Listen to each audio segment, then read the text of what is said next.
China's President Xi Jinping has told Henry Kissinger that old friends like him will not be forgotten as he met the 100-year-old former US Secretary of State in Beijing. President Xi greeted Kissinger at the guest house where he was received during his first visit to the country in 1971. Since then, the veteran diplomat has visited China more than 100 times. Kissinger played a key role in normalizing diplomatic ties between Washington and Beijing, and President Xi has praised his contribution. The Chinese people never forget old friends, and the name Kissinger will always be associated with China-US relations. The Chinese people will always remember. I hold you in high regard. Well, Dr. Wang Huiyao is founder and president of the Center for China and Globalization. Welcome to the program. Just how symbolic is this meeting? Well, I think this meeting is very significant and is very timely, and it's very crucial, actually.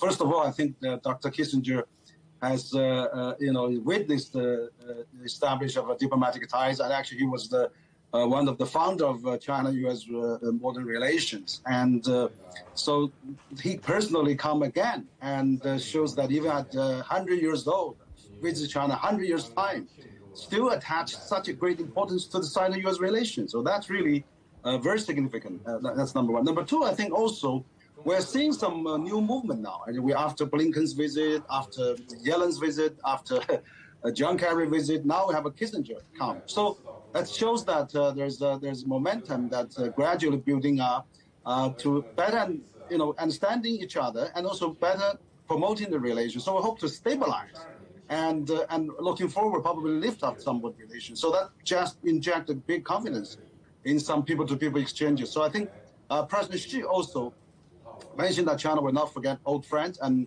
we have many old friends, and I think that so this is great encouragement for people who are promoting the China-U.S. relation. That is really important, that many people like Dr. Kissinger and really care about China-U.S. relation, and that is very important. He's also had other meetings, including a meeting with China's senior diplomat Wang Yi. What do you think Kissinger intends, if anything, to achieve during this trip, or is it just about pictures and warm words? Well, I think that there's probably both we all need them.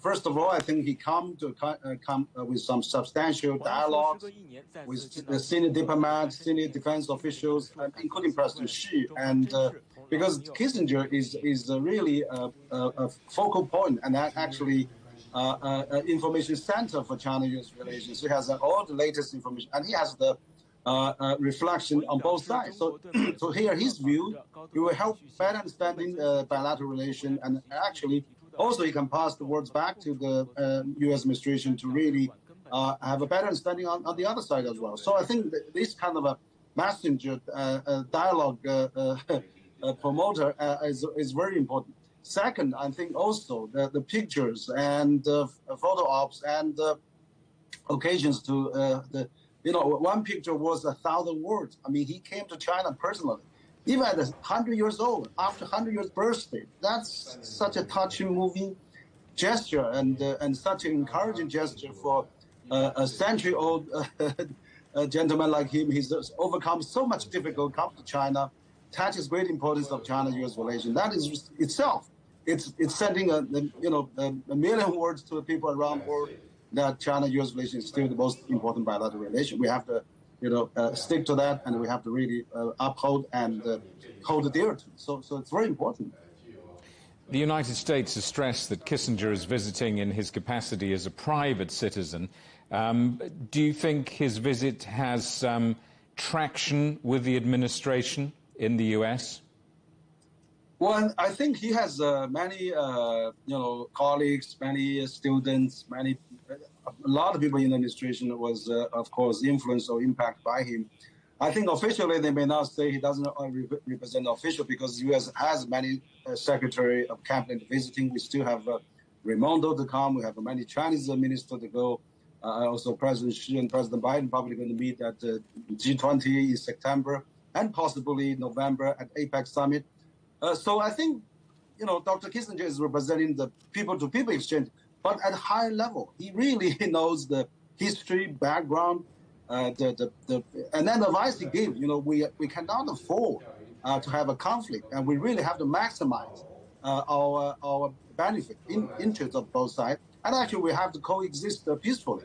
And that's the message he's giving is really very important and very timely as China-U.S. relations is going downstream. And so I think that even though the administration openly said, okay, he doesn't represent the official views, but I think that I'm sure his exchanges, his advices, his findings will influence both sides for sure. That's very useful as well.